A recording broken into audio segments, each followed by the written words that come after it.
अभी आपको आम खबर से आगाह करेंगे। हुकूमत ने पेट्रोलियम मसनूआत पर सेल्स टैक्स में मजीद कमी कर दी है। मिट्टी के तेल पर सेल्स टैक्स 15.44% से कम करके 10.07% मुकर्रर कर लिया गया है।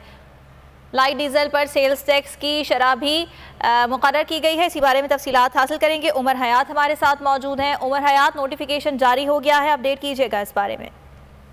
बिल्कुल जी, फेडरल बोर्ड ऑफ रेवेन्यू ने जो है वो पेट्रोलियम मसनूआत पर सेल्स टैक्स में मजीद कमी का नोटिफिकेशन जारी कर दिया गया है। इससे पहले पेट्रोलियम मसनूआत पर जो सेल्स टैक्स की शरह थी वो 17% थी, लेकिन अब दो पेट्रोलियम मसनूआत हैं जिनमें मिट्टी का तेल है और लाइट डीजल है, उन पर सेल्स टैक्स की शरह में कमी की गई है।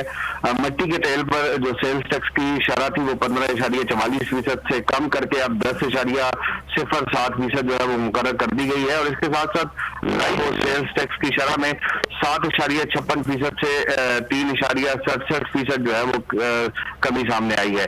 इसके साथ साथ पेट्रोल और हाई स्पीड डीजल पर जो है वो 17% सेल्स टैक्स की जो शरह है वो बरकरार रहेगी। जी ठीक है उमर हयात, बहुत शुक्रिया आपका।